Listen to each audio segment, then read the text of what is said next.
Bab 1290. Tanyakan legenda provinsi jika bimbang. Saudara Zen sedikit mengernyit. Apakah Anda ingin meyakinkan orang dengan kebajikan atau hanya menggunakan tinju Anda?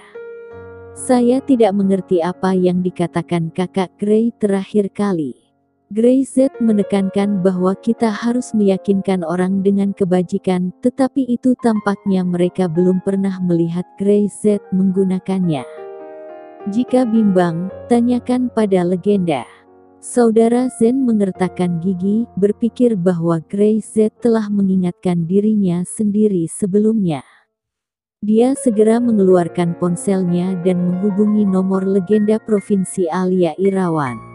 Di sisi lain telepon itu adalah siang hari. Alia Irawan baru saja menyelesaikan kelas dan hendak pergi makan malam. Ketika dia melihat Brother Zen menelepon, dia bersemangat dan segera menghubungkan. Kakak Zen, kemana kau pergi bermain lagi? Kau bahkan tidak membawaku.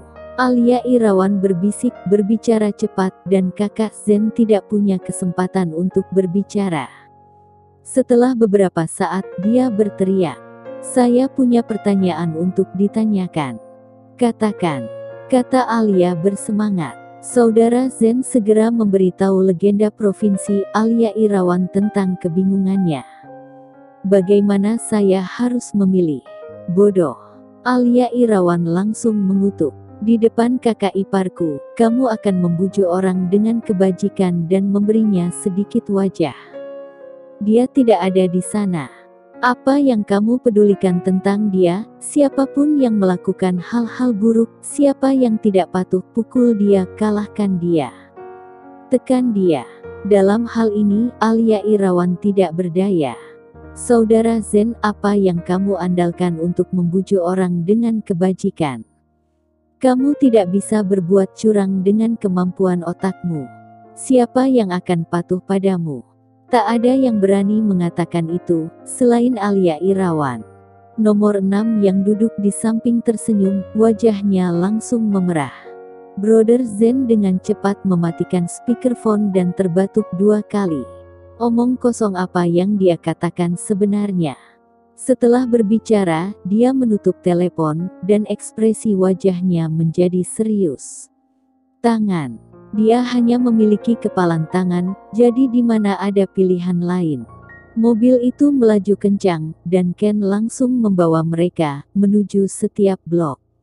Gray Z kembali ke hotel. Dara Syam sudah tertidur.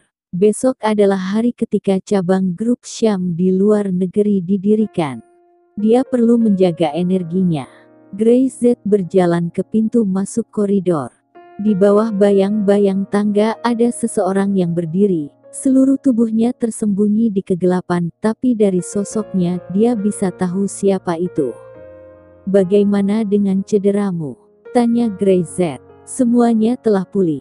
Jawab orang itu. Keluarga Bau telah dihancurkan, dan balas dendammu telah diselesaikan. Kemana kamu ingin pergi selanjutnya? Gray Z bertanya lagi. Tidak ada tempat untuk pergi. Jawab orang itu singkat. Gray Z tertawa. Jika kamu ingin mengatakan sesuatu, katakan saja secara langsung. Aku ingin mengikutimu. Sosok gelap itu berjalan keluar. Itu kentang. Matanya seperti listrik, bersinar seperti 2 bintang dalam cahaya redup. Aku ingin menjadi lebih kuat. Gray Z memandang kentang. Apakah kamu merasa tidak cukup kuat? Kentang tidak berbicara. Pertanyaan ini sangat membosankan. Jika dia cukup kuat, dia akan dengan mudah membunuh Bau Dong untuk membalas dendamnya. Siapa yang berani mengatakan bahwa dia kuat jika dia di depan Gray Z? Siapa yang berani? Bagaimanapun, itu konyol. Orang-orang biasa, pengikutmu sudah cukup, tetapi orang-orang dalam kegelapan masih banyak. Kentang berhenti dan melanjutkan. Aku dapat membantumu dengan banyak hal, seperti melindungi Dara secara rahasia. Karena aku tidak ingin berhutang budi padamu, lebih dan lebih lagi. Bagaimanapun, aku tidak akan bisa membayarnya kembali. Bagaimana dengan sama-sama untung dan tanpa kerugian? Kentang tertawa. Grey Z juga tertawa. Dia menatap Kentang. Saya tahu apa yang ingin Anda lakukan. Saya akan memberi Anda kesempatan ini. Setelah berbicara, Grey Z kembali ke kamar, dan Kentang sekali lagi bersembunyi dalam kegelapan. Keesokan paginya, jam 9. Cabang luar negeri Syam secara resmi didirikan. Berita itu sampai ke telinga keluarga Li dan Li Gendong, wajahnya langsung berubah hitam. Apa yang kalian lakukan? Hal-hal kecil ini tidak bisa dilakukan dengan baik. Bagaimana dengan Makri? Kenapa dia bilang tidak apa-apa? Bagaimana dengan ini? Li Gendong mengutuk. Tuan Muda Li. Makri, kata bawahannya dengan gemetar. Dia menghancurkan perusahaan keluarga Li kita.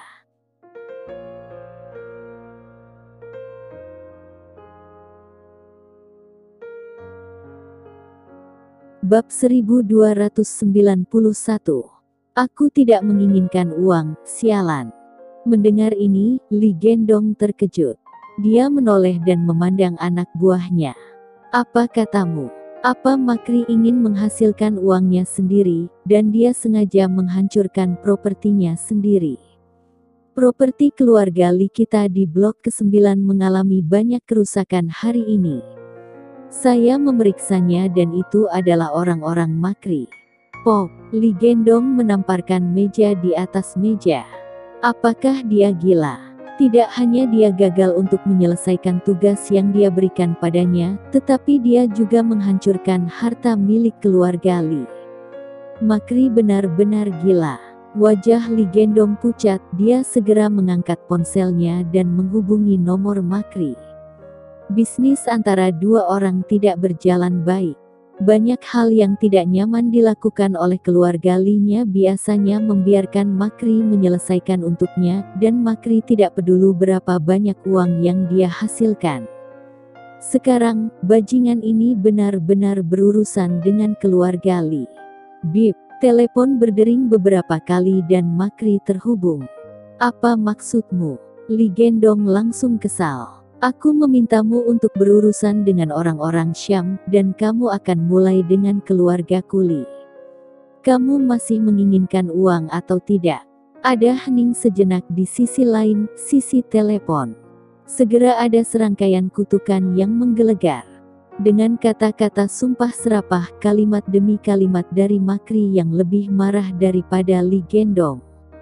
Kamu membiarkan aku mati, aku juga harus berterima kasih. Makri mengutuk. Li Gendong, kamu brengsek. Aku tidak mau uang untuk mati. Dia membentak. Makri langsung menutup telepon. Dia terengah-engah, wajahnya memerah. Hanya dalam satu hari, 13 blok, orang-orang di 13 blok, semuanya dipukuli. Makri pada awalnya sedikit ragu, dan ingin mengabaikan perintah Grey Z.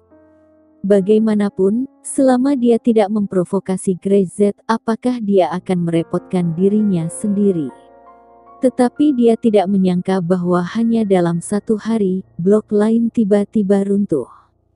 Saat berita itu datang, dia ketakutan. Sekarang para bos di lingkungan lain sedang memikirkan cara untuk melacak properti keluarga Li di lingkungan mereka, dan terus-menerus membuat masalah bagi keluarga Li.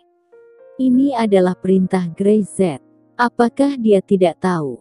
Keluarga Li memiliki properti paling banyak di blok 9. Jika dia tidak memiliki sikap, resiko ancaman Grey Z sendiri pasti akan terjadi padanya. Dengarkan aku dengan jelas. Makri mengertakkan gigi. Properti keluarga Li, kalian mengatur orang, bagaimanapun, jangan membuat mereka merasa lebih baik. Ini bukan hanya perintah Grey Z, tetapi juga perintahnya. Jika bukan karena Li Gendong, bagaimana dia bisa menjadi sasaran Grey Z? Di sana, ketika Makri menutup telepon, paru-paru Li Gendong meledak. Bajingan ini, ketika dia mengambil uangnya, dia berbicara dengan nada yang berbeda. Makri, bajingan sialan. Li Gendong mengutuk. Tuan Muda Li. Segera, seseorang berlari masuk lagi dengan ekspresi panik. Tuan Muda Li, toko kita di blok ketiga dihancurkan. Ada juga blok kelima, blok ke-8. Berita itu datang satu persatu, dan wajah Li Gendong berubah dari merah menjadi ungu. Lalu benar-benar hitam, dia tidak sabar untuk membunuh. Apa yang terjadi di sini? Keluarga Li-nya adalah komponen penting dari kamar dagang Gold Star dan memiliki kehadiran yang kuat di kasino. Bos besar di lingkungan tersebut selalu menahan air di dalam air, dan terkadang mereka harus bekerja sama dengan dirinya dan meminta bantuannya. Sekarang dia telah berulang kali mendengar serangan terhadap industri keluarga Li. Bahkan di blok ke-8 dari permukiman kumuh, bisnis keluarga Li yang ada di sana, dan mereka semua hancur. Memalukan.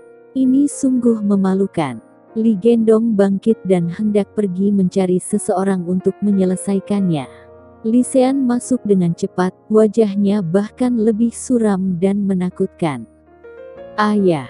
Pop. Li Gendong baru saja memulai, dan Li Sean langsung menamparnya.